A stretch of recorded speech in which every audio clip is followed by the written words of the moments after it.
Sammy, what's been your biggest financial up? If I'm honest, it's about like contracts. And did you find that starting a business and saying yes to a lot of things allowed you to grow, or did it actually make it inefficient and pull you back? When you're trying to build a business, there's that period at the start where you say yes to everything. That's the best way to like push yourself to the next stage. You've been working in some of the best venues in Australia. What do you think has allowed you to continually grow in this space and keep that great name?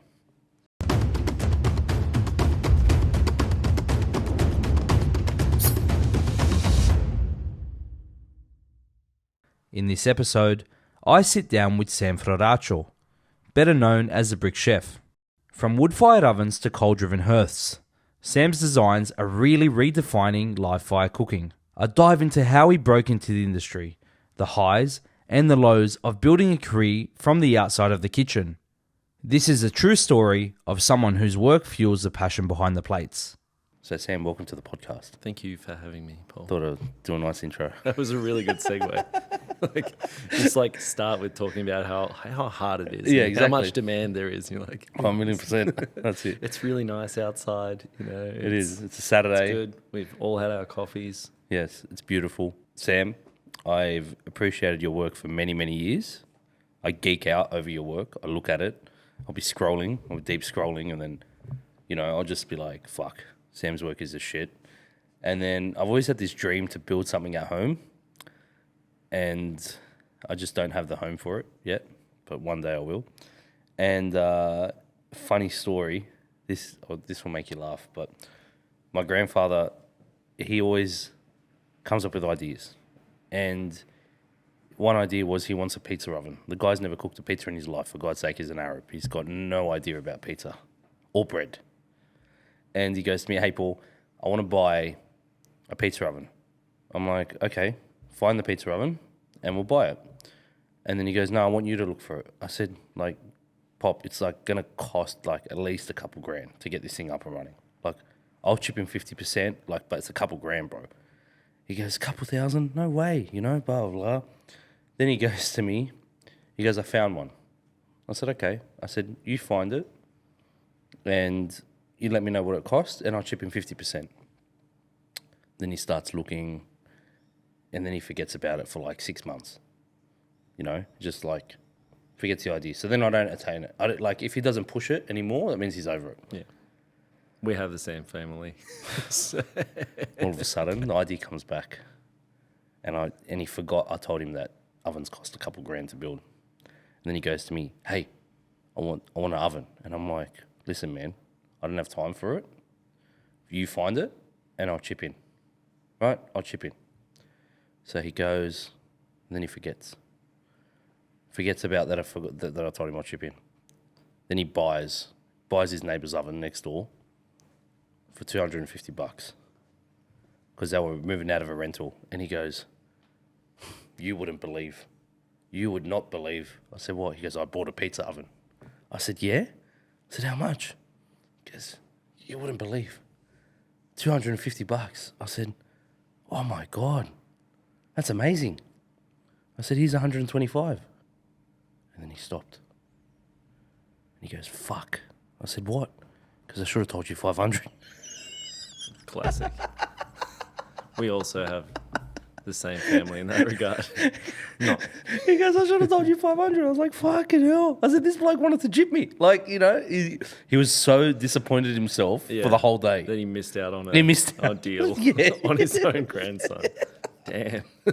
I guess that's where I get the hustle mentality from, man. But it's just so Sammy, I guess I'd love to just, what I'm trying to get at is I'd love seeing your work, and I'd love to just unpack today how you got into the industry, what led you to Bricks and Fire, and you're so well respected amongst a lot of people. Every time I've ever heard your name in passing or seen one of your products, it's really amazing to leave a footprint in a lot of venues, and that they know that they can call you at any time. So when I see a respected individual like that, for me, that's mate, I want to learn how you maintain that, I was in the supply side for many years, and that's always been a challenge especially when I don't manufacture the equipment. I rely on manufacturers, right? So you manufacture it, but then you also uphold that service. So I guess we can just unpack that today.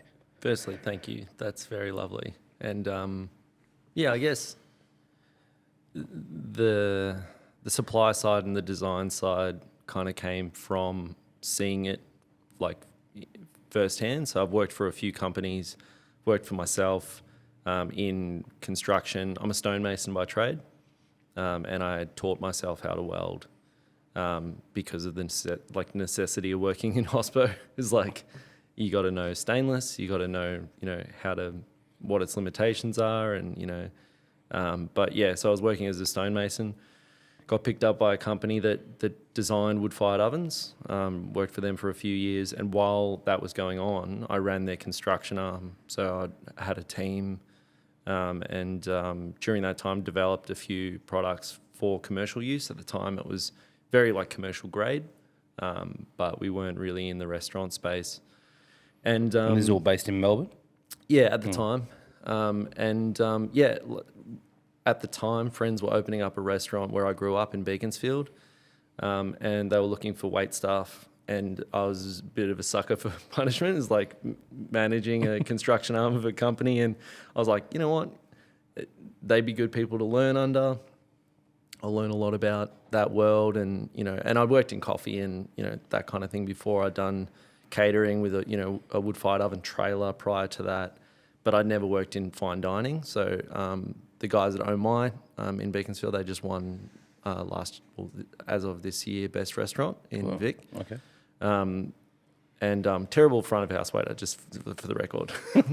Had nothing to do with me back then. They were great back then. They're amazing now. But yeah, working in that environment, particularly under Blaine and Chase, seeing how efficient and how considered every movement is, and how you look after equipment, or how most chefs should look after equipment. And I guess being in that space for the time that I was there, it kind of triggered something in my head where I was like, this is an area where people aren't innovating or pushing in the wood-fired space specifically, because that was kind of my specialty. Yeah, it's so niche. Seeing the connection between people wanting to install these, beautiful, constructions of, fire bricks and big hearths, and they want the theatre, but then realising so much of it is tied up in tradition and history and family and community. But you can't just pick up a provincial oven that's out in Tuscany and just plonk it in the middle of a restaurant and expect it to work the same way. So very steep learning curve. After that, the company that I worked for, they closed down the construction arm. And that was kind of the perfect opportunity for me, because I'd finished up at Oh My, and how long were you there? I think it was it was under a year. Okay. And I wasn't working full time. But it was went enough to go hang out, help out a couple shifts and learn. That's literally it. It was working those 10, 11 hour days in construction, and then going home and having a shower and going to having an early staff meal, and then running on man. It was good. It was really good. And again, not my forte. Man, I used to do that. I would literally finish up from the office at 5, get changed, would never make it home, go straight to the venue, have a shower. They used to have a shower at the back. I was lucky. Well, the venue that my family had they used to rent the apartment upstairs as well, and the pizza chef used to live up there. So when we sponsored the chef, it was you live up here, you work down here. He loved it. It was he's that's all I need, Yeah. And he had his wood fire oven, and I would be the only person that was allowed to use his shower. Even my old man was no. But I was mates with him, so he'd let me use his shower. So I'd shower, I'd go downstairs, and then we'd be up there for I'd be up from 8 till 5 in the office, leg it over, be there in half an hour, shower, then go, work the shift from 6 till 2, reset for Sunday because we had a function, go home and sleep, be at the restaurant by 8, for Sunday service, and then you're there like for the lunch, the communions, whatever they had, and then you're there all day till night, and it was just like. But then you feel like this numbness. I don't know if anyone in hospital like feels this, but there's that point when you lay down in bed and you're just numb, or you wake up and you're like, "What the fuck?" Yeah, you almost like. I think for me is like when people ask me about that experience, is like I put a lot of it down to the like it triggering something, but at the time it was such a blur. I couldn't tell you, if it was like. Like just adrenaline. If it was like, it was literally that whole time was just like running on adrenaline. And it did give me like an ability to like speak the language of kitchens, see how everything moved and see where the blind spots were in terms of literally everyone else.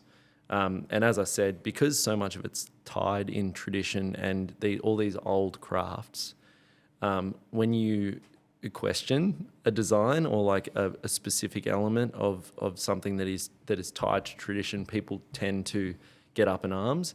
And you're like, my family are all Italian, and the day that I was like, I don't really like building domes anymore. They're not space efficient. They're not. It was like my dad was like, it's not the same. I'm like, no, it is. Here's this study on like how heat transfers through bricks with this particular type of insulation. I was like, and here's another study on this. And I was like, and let's just draw a circle and put it in a kitchen.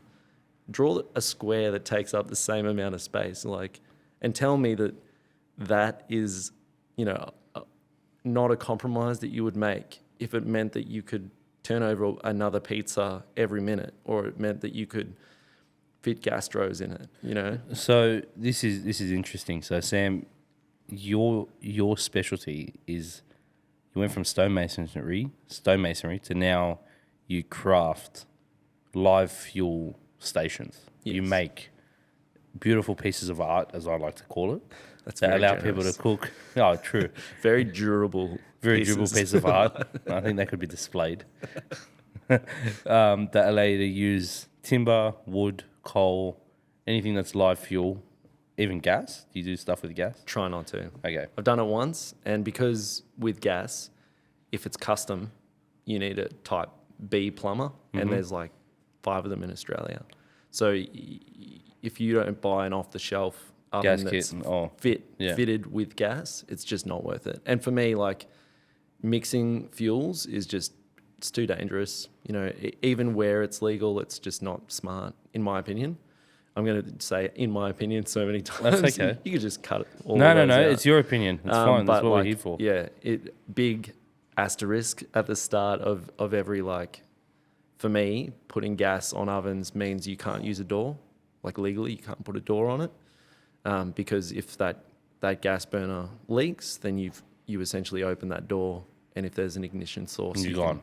Yeah, or that door, it becomes like a projectile in that kitchen, and there's some crazy content on the internet of that kind of stuff happening. So for me, because it's not an energy efficient, option in terms of heat retention, because very easy for us to go down a tangent here, but the easiest way to describe kind of the angle that I've moved in for wood-fired cooking is like being able to harness energy and being able to utilize space.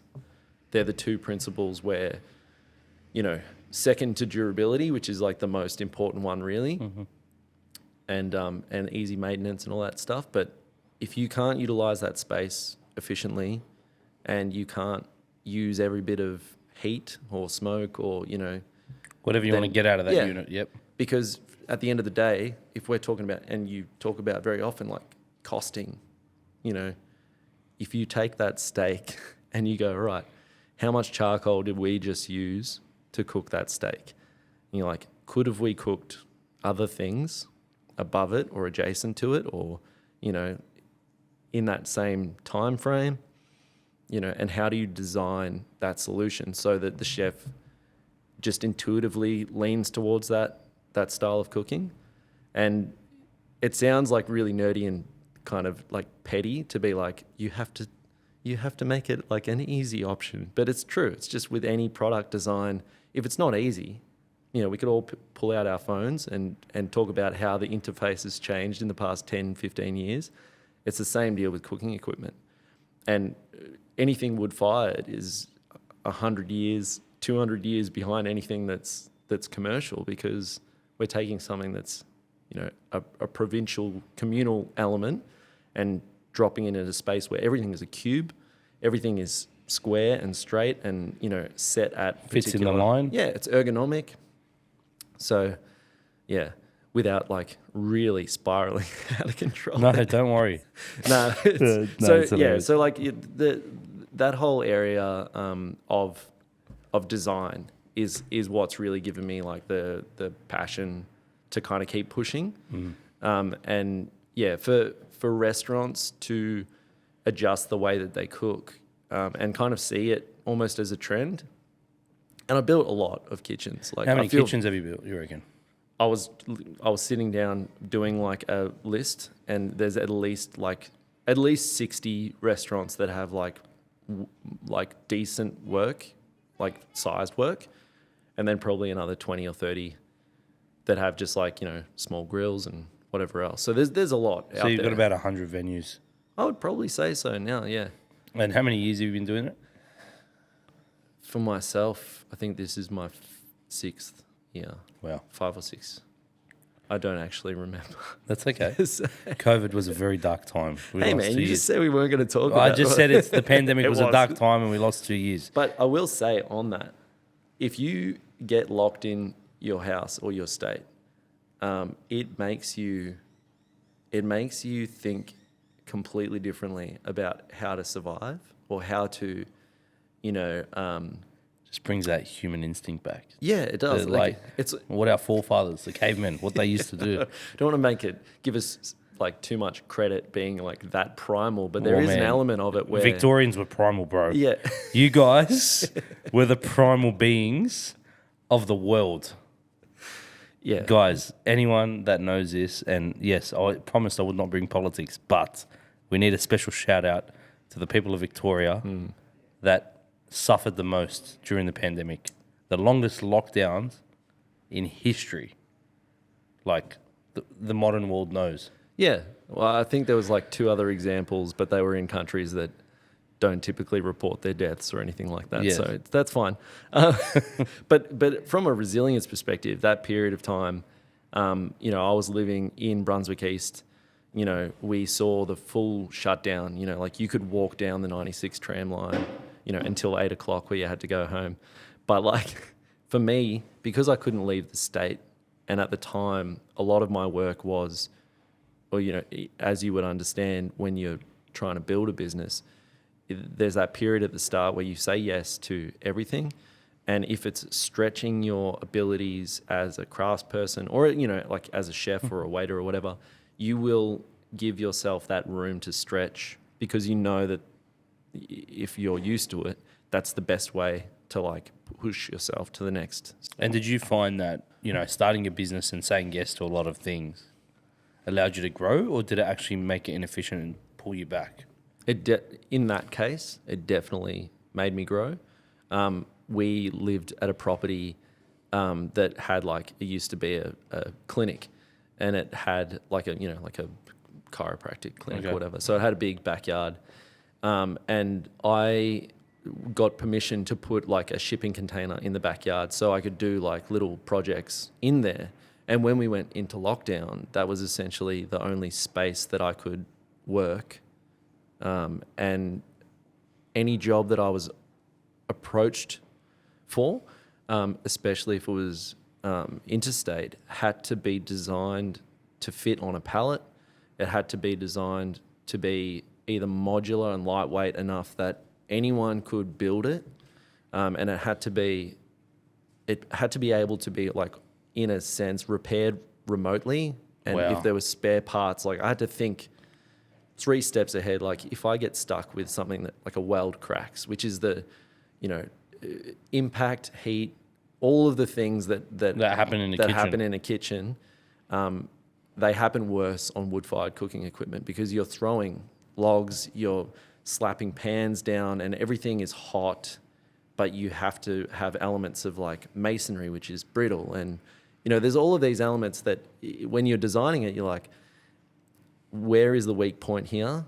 And then if you make it too heavy, then people are like, my hand's sore, or like, you know, you're like, it's too noisy, or it does this. And, you know, early days, everyone wanted the Parias, you know, like everyone wanted, and I personally, I will happily, not even in my opinion, I think they suck. I think the idea of having a grill surface that raises and lowers is purely theatre.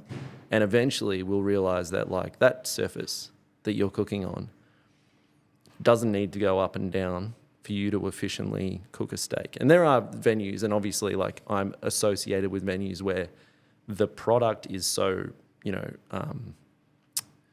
so much time and preparation is going into that yeah, like you can give it that amount of attention because the customer is paying for it, for that experience. So I understand like an Argentinian restaurant or a purely steak restaurant, they need that. But when you see how much more surface area a grill has, if you just lose the mechanicals and you zone that space, and then, you know, when you get used to it, you know where the temperatures are, and then you think about it the same way you would on a target top or in a, you know, something where there's a gradient of heat. You go by time, and then you can dial in things where, you know, we've got restaurants that have a tiny footprint grill and they're pumping out 5, 6, 7 times what they would if it was just a single layer grill over charcoal or a little hibachi.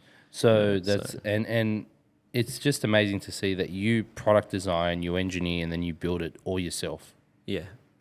It's not you say so lightly. Recommended. You're like, It's like such a deflated Well, you know, like, no, bro. Like, fuck yeah, I do that, you know, and you own it, and it's Still, I'm sorry, I'm tired. No. I'm here. I'm in Sydney. I'm with you. I'm still doing it. It's just like, you know, for you to do that. And have you found that at the point of your time in your business, is there room for you to scale? Yeah, well, there is, but I think I've made the decision that, you know, when you take on a job that is like purely custom, which the majority of my work is, you can't really scale and maintain the customer relationship. You can't maintain the level of quality or the ability to like see the blind spots in a sense, unless you're right there. And for me, like I only hire labor when it's like a job is too big for one person to physically do. And down the track, like there's opportunity to hire, but I'm not really, I love being there. You know, like I love being on site. I love like working with my hands, and I love being from an end-to-end perspective involved in every aspect of a job.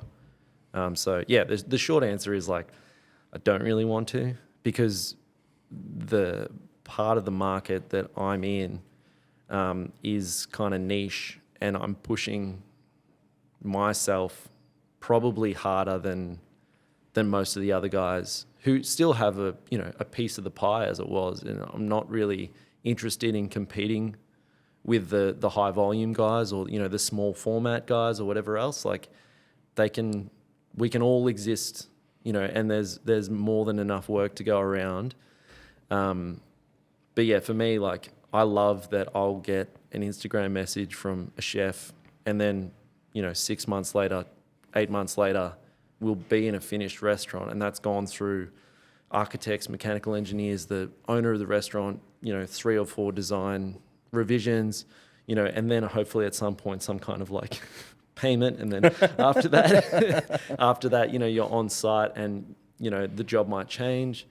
And if I had people working for me and I was running like different sites with different people working, and often it does like overlap, as you would know, like a restaurant build very rarely, you know, starts on the projected start date and ends on the projected end date. No, you can plan as much as you want, but I use a term called budgeting a lot. I've seen that, you know, on the Hospo Dojo. Budgeting is a great word because it's the anticipated figure and the anticipated time, but you need to leave marginal room for error. Why? Because unfortunately, we are not in control of the entire environment. There are so many moving pieces when it comes to putting a restaurant together. And it's probably one of the most difficult businesses to construct and to deliver. It's not like an office fit out. You know, you have so many different levels. It is like the most technical build besides a science lab. We're probably on the same par. I would agree with you there. Yeah. I haven't thought about it that way, but absolutely. We are on the same par. We've got high-powered equipment that consumes a lot of energy everywhere. We have live working environments. If anything, it's probably one of the most dangerous confined environments, to be honest. Like if you think about it, because, you know, people are moving at a ridiculous speed to push food out with sharp objects and unbearable heat. And sometimes unbearable personalities. Exactly. So, like, it's a stressful fucking place. Yeah. And it's because that's the demand of the kitchen. And it's stressful because there's all these elements of environment around you that push that. So my job, I guess, is when we're talking about budgeting and time, is setting realistic goals. Okay, guys, what's the goal here at the end? We want a successful venue. We want to build it. We want to do this. We want to do that. I'll give you an example. Right now, I'm working with a team in the Gold Coast. I've been on retainer with them for 3 months. The restaurant was due to complete 2 weeks ago. Right? They got to deal with the landlord. The landlord's building them their place. He's not charging them rent till they finish. Great negotiation. We've done all the food and beverage consulting for them. We've got them a chef, got them a mixologist, got them all the programs. We're flying up there on Tuesday to do the complete training to their team, supposedly in their space, but their space is not even 20% built. They left the building component with their landlord because they're paying for 80% of it. But we can't stop the projected timeline on getting the menus out, getting this delivered, because they have an anticipation of an opening date. Yeah. And they're paying for staff. So they've hired people. They've got staff on the books. We need to train them. They've got suppliers lined up. Yeah. So, you know, it's a thing of, you know, if you have it good on one side, you can't have it good everywhere else. Right? And you can't win everywhere on each front. So I guess without going on a tangent too much, if you're in hospitality and you work in a kitchen and you want to leave the kitchen, you can. But you can still work in hospitality. You don't have to work in a kitchen to work in hospo. We're the guys like you and I that allow them to continue to work in the kitchen.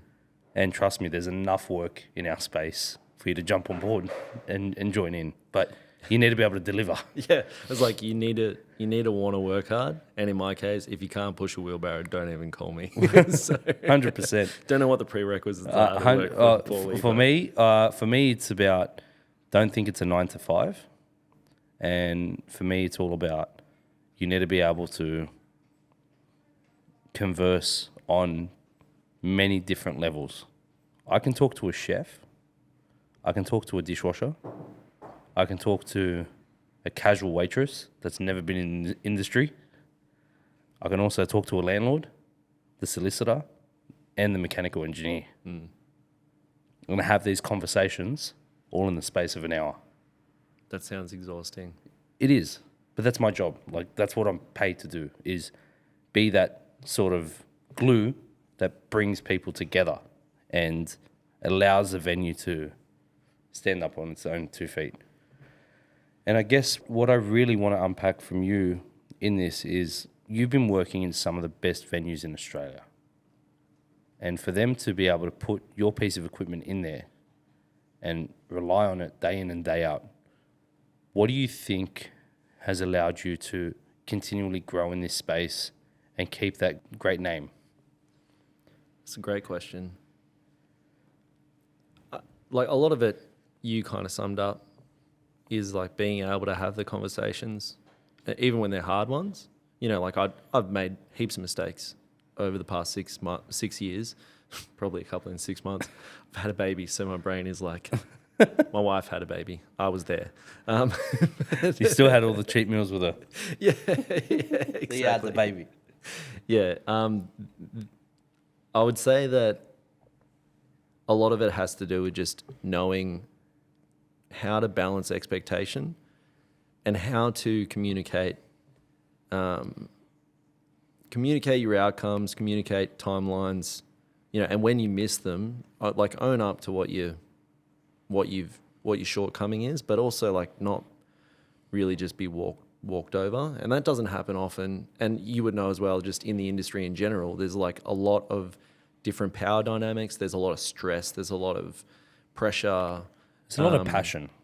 There is, and that's why we love it. That's the biggest thing. I would say that's why we love it, though. Like 100%. You described a kitchen environment. I'm like, what's the closest thing to that? It's like a coal mine. You know, like you're like mechanical engineers. We got temperatures. We got lots of breathing issues, or like people being in confined spaces. But ultimately, the thing coming in from the outside or from an adjacent perspective is, you have to deliver what you've said you're going to deliver.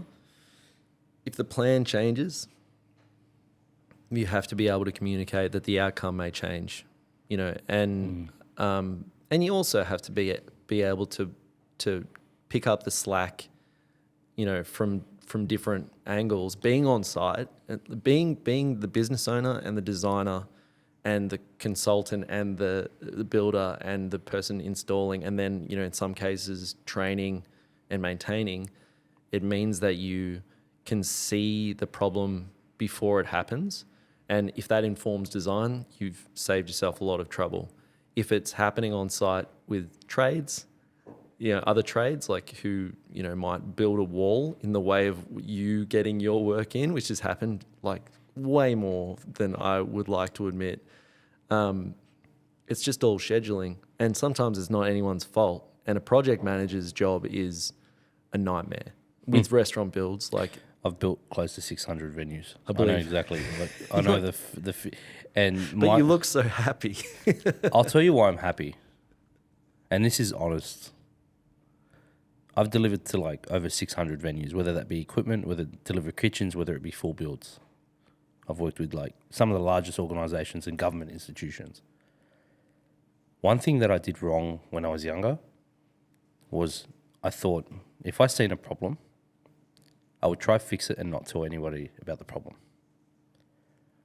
And then it'll be too late. And then I'll just go mute. Like, fuck, shit. I hope nobody picks up on this.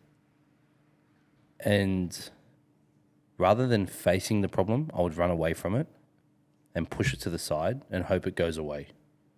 But that was never, ever the right thing to do. We would fix it at the end and I'd get it done and be over the line. Everyone's happy. Maybe you don't, maybe that client would be will have some sort of resentment to you or whatever, of course, yes, but it's a high pressure environment.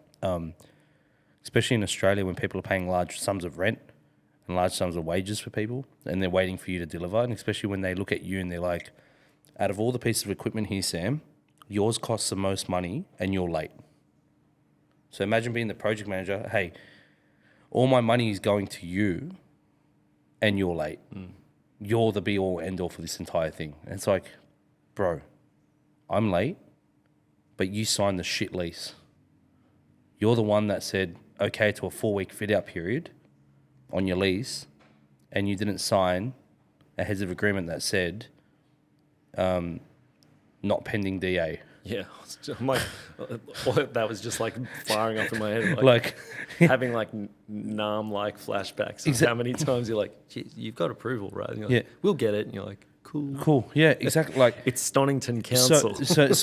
Well, no politics, no government, but because it's so true. Like if you're going to engage in somebody to build your restaurant or design it or whatever the case may be,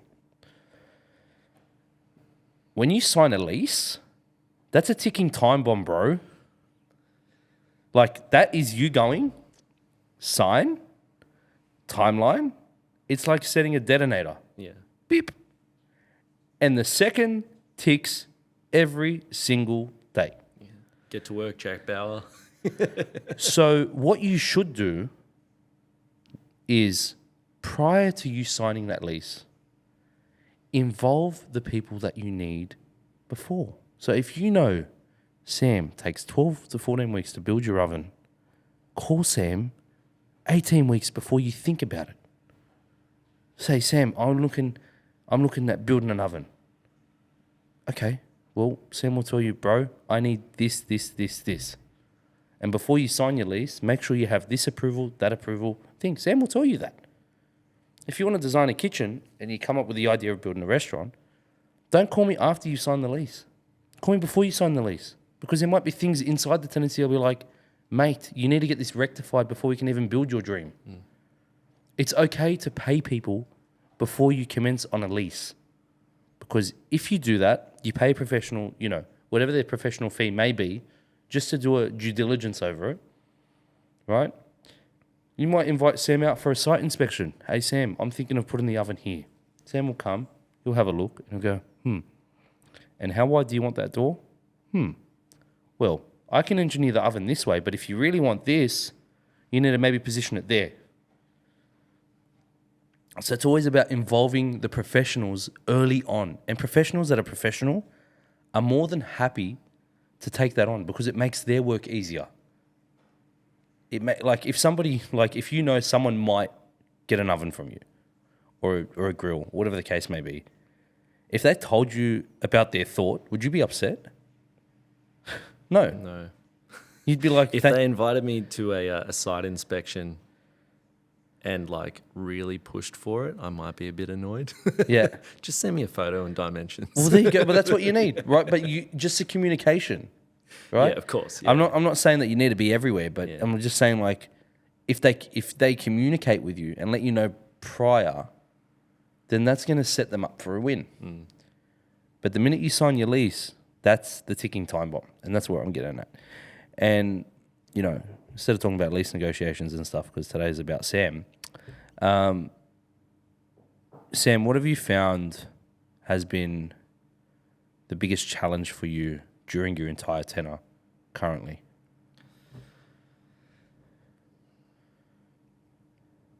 Probably communicating maintenance. I know that sounds weird to say kind of out loud, but you would know from a mechanical perspective, your qualification, if you're a plumber or you're a sparky or you're whatever, it stops somewhere, And when you're building wood-fired kitchens, the most important conversation you can have early on is with mechanical engineers and architects, because a mechanical engineer will tell you how to get that effluent, smoke, airflow out, and how to get replacement air in. And it sounds super dry, but the amount of kitchens out there that are smoky or just crazy hot and could have just been fixed by having a conversation with the architect and the mechanical engineer and going, the ductwork needs to be easily accessed so it can be cleaned. That should not be even a negotiable, no one should be able to negotiate out of that. Doesn't matter how low the bulkheads are, make it accessible. Make sure you have a contractor who is set to do all of that cleaning. And how many people don't have access to their ducts? Too many. Way too many, And you would know as well now, costs have never been higher. And the thing that people compromise on is the stuff that you don't see. And maintenance, whether it's equipment or cleaning, ductwork, canopy, filters, all that kind of thing. And none of that is legally my responsibility. But you associate a restaurant fire or sprinklers going off or whatever else with the thing that's the most visibly hot. And sometimes it has my badge on it, And that's not a dig at anyone. There's plenty of examples out there of other people's work and kitchens where on opening night the sprinklers go off. And when the sprinklers go off on opening night, either the chefs are in the shit and they've built a friggin' funeral pyre of like an inferno. The sprinkler fitter has fitted the wrong sprinkler heads that are meant for over an induction top, which happens all the time. Or down the track, you know, that maintenance has just, you know, no one's locked it into a contract. No one's got a company that reminds you, hey, 6 months is the legal thing with your landlord. You're doing 7 days a week, lunch and dinner. You should probably bring your frequency down to like 2 months. And again, none of that is like anyone's fault, but the more that you see it, the more you realize, all right, that anyone who's looked at their insurance policy in the past 2 years has realized, like, insurance companies, like, I don't want to piss anyone off because, like, they're powerful people. Because they set people up to not get their payout, and you can communicate as well as you want with them what system you have. But well, it's important that you get a broker. Yeah. I think like in a sophisticated business, in a sophisticated space. Sorry, restaurant businesses aren't so sophisticated. You can run it really simply. Yeah. But the space is very technical, and it has a lot of, I'd say, potential marginal rooms for error. Yeah. So Hundreds. So you need to get I would say, in this space, get an insurance broker. Pay the extra $1,000 a year, whatever. Let the guy manage it, because you know what? If something goes wrong, it's on him. That he's the one that's supposed to vet it. That's the point of going through a broker. That sets you up. So instead of designing your kitchen yourself, go through a kitchen designer, because if something's wrong, it's the kitchen designer's fault, and you can claim compensation for that. You do layouts, right? That's all I do. Yeah. Because, like, working with a team currently, I don't know if we do shout-outs like that, but these guys are phenomenal guys. And, like, knowing that the kitchen designer has covered workflow, every utility, every, trade, every amount of, water movement, power, everything, you're like, I feel safer on this project, and I feel better for the team. 1,000,000%. So... yeah, the answering your question though, I feel bad because like that's not the biggest challenge, but now currently, the way that the industry is at and where people want to kind of cut costs often is where they just let things slide, and you can't do that. Okay. Like it's you have to keep your system clean. And you have to know that there is a finite lifespan on everything that has a fan attached to it. Oh, Sammy, what's been your biggest financial fuck up? Man, I'm glad this isn't live. I feel like... Wait, is this live? Is this... No, it's not. No, it's not. I don't know, man. Have you had like a whole install go wrong? Yeah. Where it's cost you a lot, and you're like, and set you back. A lot of the time, it's actually, if I'm honest, it's about like contracts. Yep. When you build a business off relationships, you actually expose yourself to when the unforeseeable thing goes wrong. Those relationships are the first thing to kind of be a casualty, and that sucks. But like at the end of the day, it's business.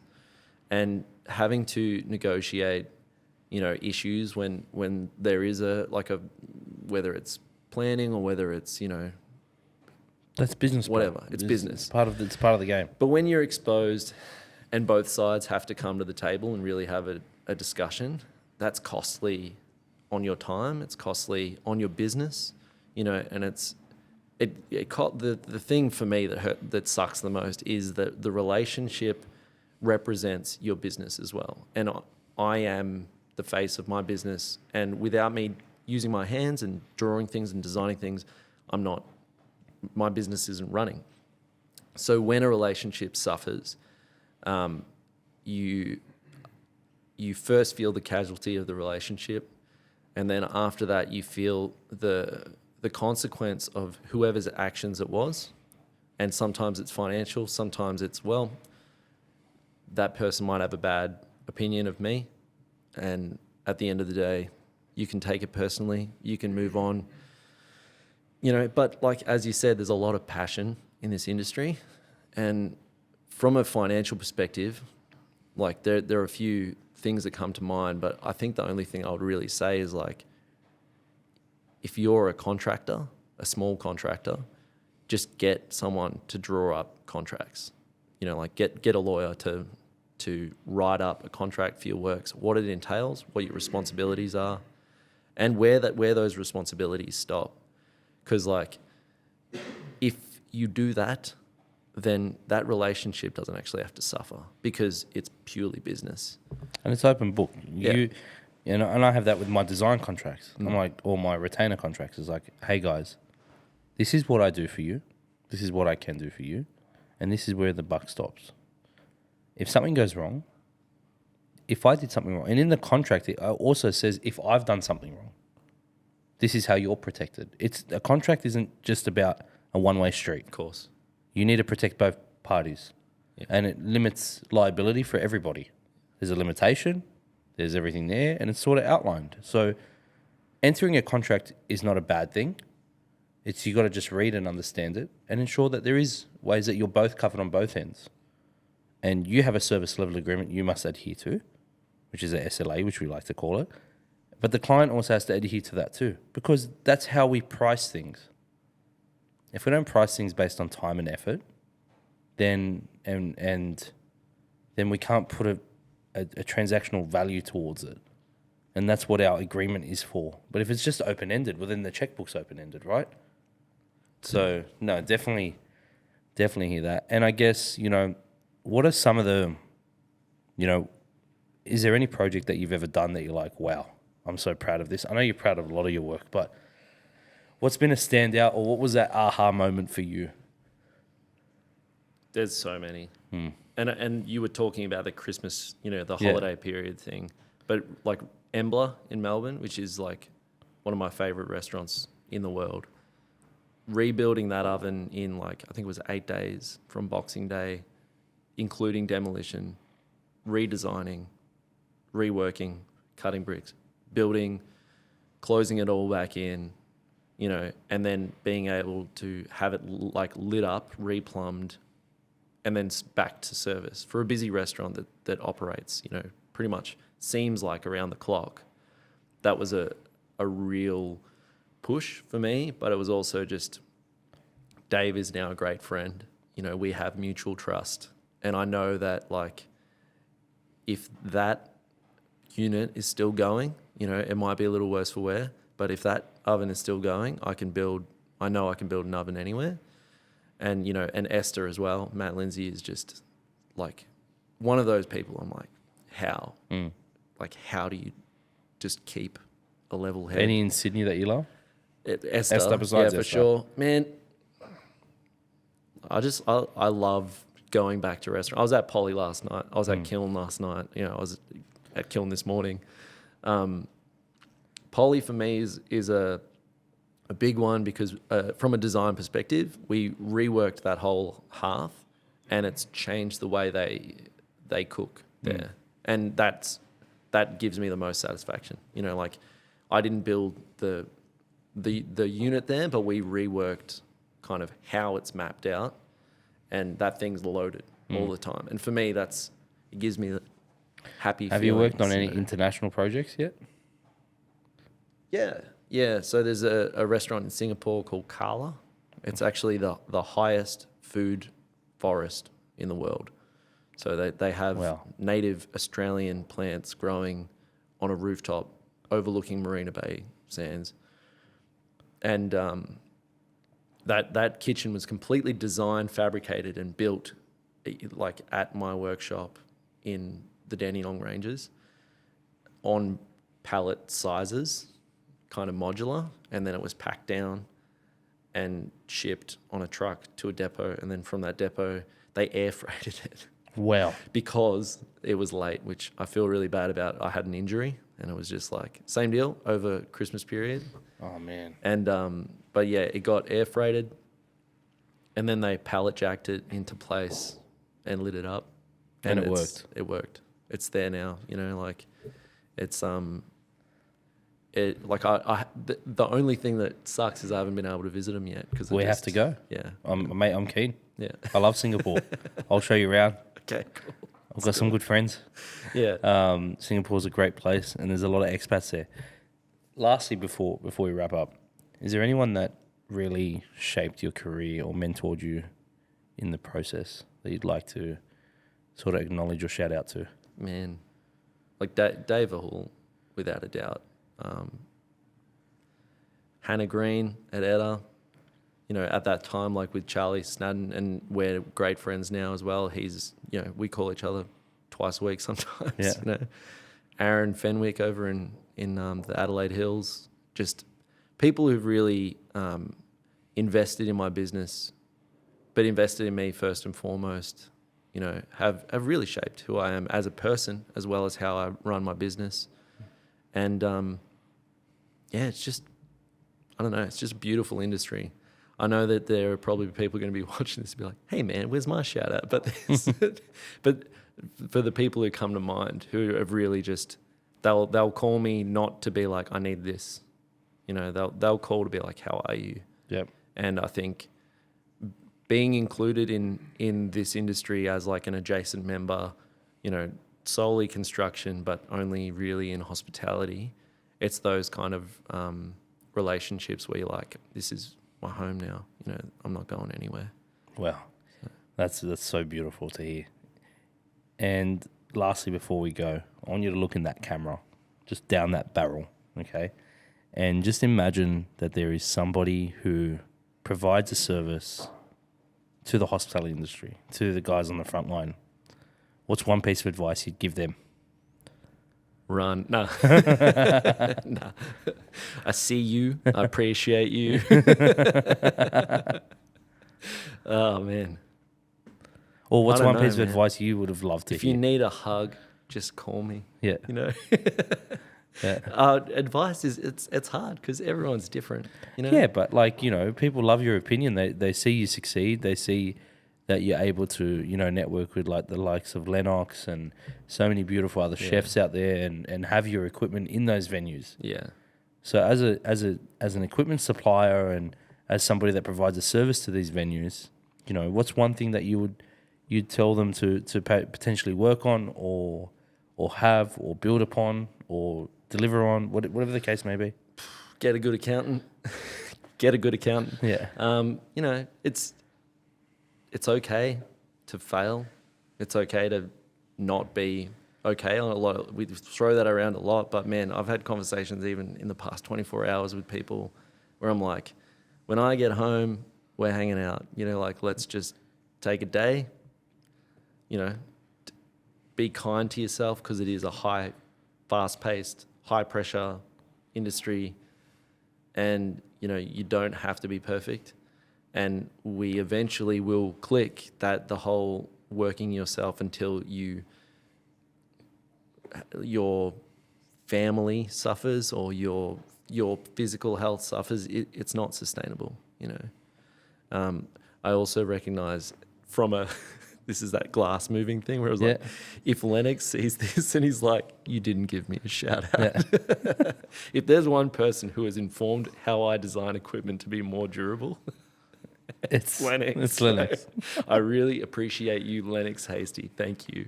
No, he's a brother. But yeah, that's probably the advice I'd give. It's a ramble. It's all over the place. But sometimes that's what we are. We're all over the place. That's it. And that's why we're creative creatures that want to allow creative people to create even more beautiful things. Yeah. Is that a nice... What a sign-off. How good is that? I can't say anymore. There you go. Done. Really nice. Sammy, it was a blessing to have you here, my brother, and I promise I will do my best to at least try call you once a fortnight now. Thanks, man. You're in the club. I've got your number Thank saved. you. That's it. Thanks, man.